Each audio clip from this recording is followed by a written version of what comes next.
Alors, je vous remercie. Pour la première question liée à ce qui est convenu d'après l'affaire des 94 milliards, je pense que les Sénégalais, de façon générale, ont constaté qu'il m'est arrivé rarement de me prononcer sur cette question-là. Vous avez indiqué effectivement la Cour d'appel a pris une décision qui a dégoûté les avocats de M. Ousmane Sonko. Je n'en dirai pas plus, c'est une décision de justice que je ne me permettrai pas de commenter. Mais en tant que principal accusé, j'avais dit une fois que jusqu'au dernier souffle de vie sur terre, aucun tribunal ne pourra démontrer que Mamour Diallo a soustrait dans le budget de l'État 94 milliards.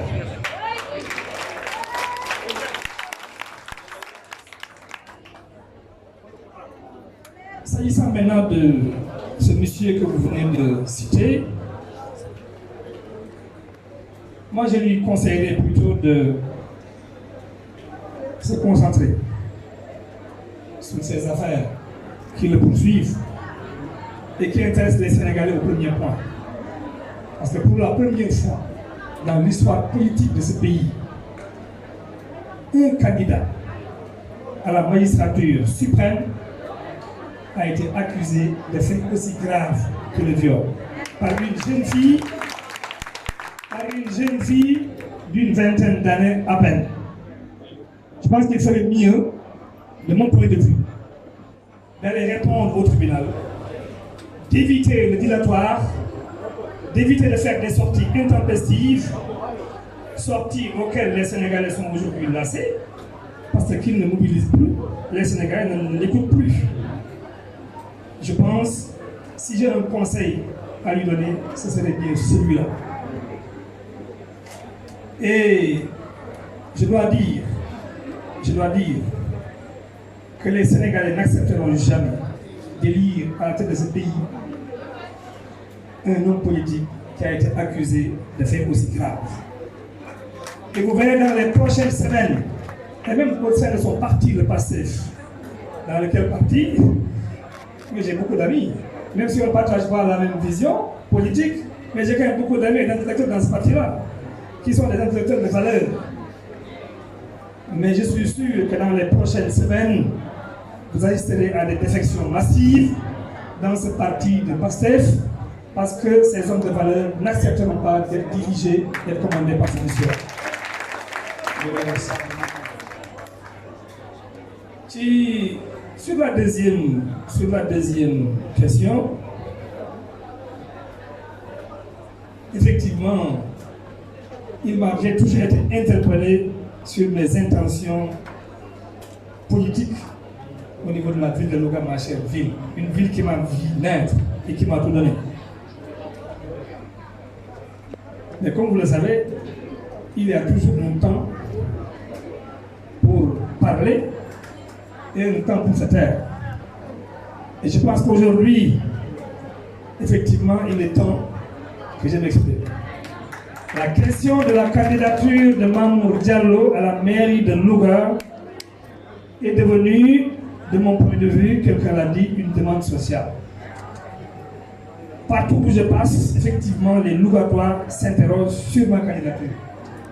Aujourd'hui, des voix se sont élevées ici, et même hier et avant-hier, ailleurs,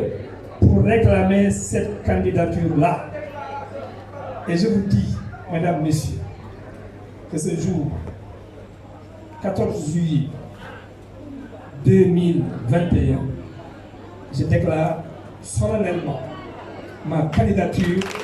à la mairie de Louga.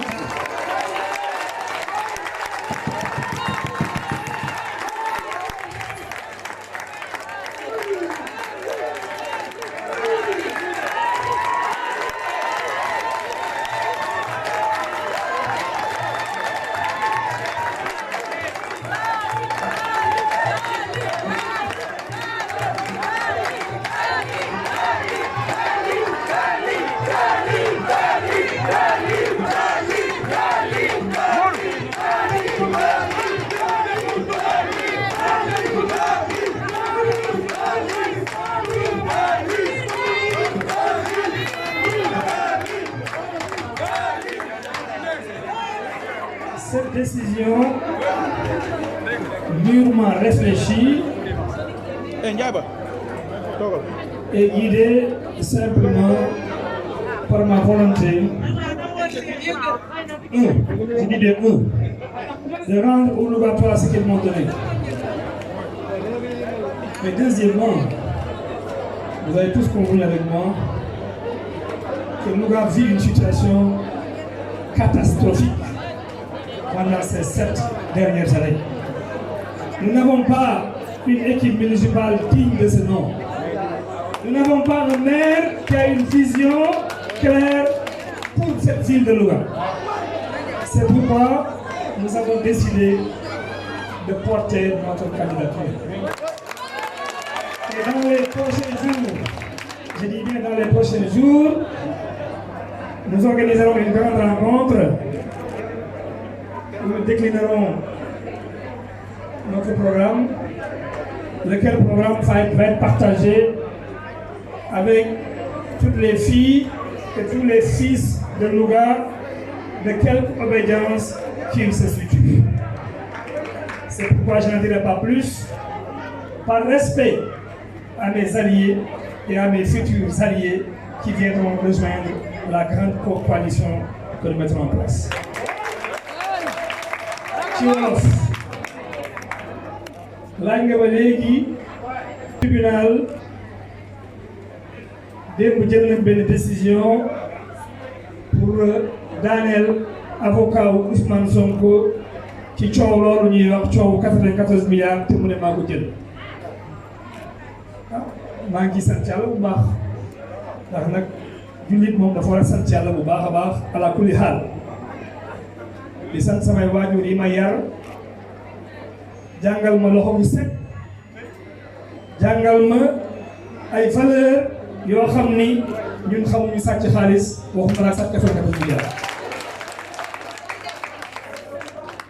moo tax bu ngeen seetloo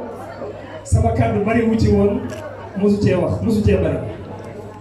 benn bi sax laa ci mos a wax mooy 2019 mu joxe benn interview ci benn journal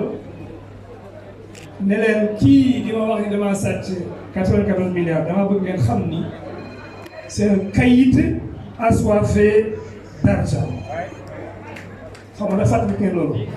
tey nag maa ci teg c'est un caïd assoiffé d'argent et de filles ndax moom tey lenn rek moo ko war mooy dem wuyu ji waaye xale bu ndaw bii suñu doom ji nga xam ni moo ko accusé wuyu ji wax tribunal lan moo xewoon ci salon ba xaw ma sax nu mu tudd moo wax lan moo xew ci jacuzzi ba jàpp naa ni loolu moo gën a intéressé Sénégalais yi ndax moom dafa bëgg réew mi ndax Sénégalais yi laa wax ñoom pare nañu pour jox seen réew jiital koo xam ne dañ koo jiiñ accusation yi grave kon nag man dama jàpp ni wax ju bari ji bi ndabatu yëpp di jëfu semaine bu ne mu génn wax Sénégal yi déglootuñ ko xam na loolu moom déglootuñ ko loolu dilatoire la li mu war a def mooy nga dem wuy ci tribunal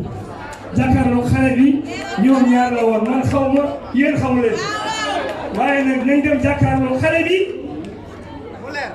yëf yi leer ndax loolu Sénégal yi bëgg a xam bu ma amoon conseil bu ma koy jox loolu dong laa koy conseil ndax nag sama rakk la ñoo bokk administration fiscale te lii ko dal nii nag kat ma xamal leen ni yéenewu ma ko de jàmm dong la koy waaye nag pour la première fois ci histoire du Sénégal accusation bu toll nii dal ci kuy nekk candidat à la présidence loolu commencé moo tax ci fan yu néew bu neexee yàlla da ngeen gis ci parti boobu ñuy woowee Pastef ay kàngam yu mag a mag génn foofu loolu fii ci Louga laa ko waxee ndax ñoom du ñu nangu ku mel nii di leen jiite du ma ci sori nag di ci kanam raw ni bi beneen bi ci des laaj ngeen ma wàllu ndax Mamour Diallo candidat la ci meeru d'abord damay sant yàlla bu baax julli ci Yonent bi sallallahu alayhi wa sallam sant ñi ma àndal di politique gëm sama vision àndandoo man jàppale ma nekk ak man waaye sant surtout doomu Louga yi nga xam ni ñoom ñooy réclamer candidat ci bopp bis bu ne Mamour Diallo ndax candidat Mamour Diallo ndax candidat kon nag candidat yi boobu dafa mel ne demande sociale la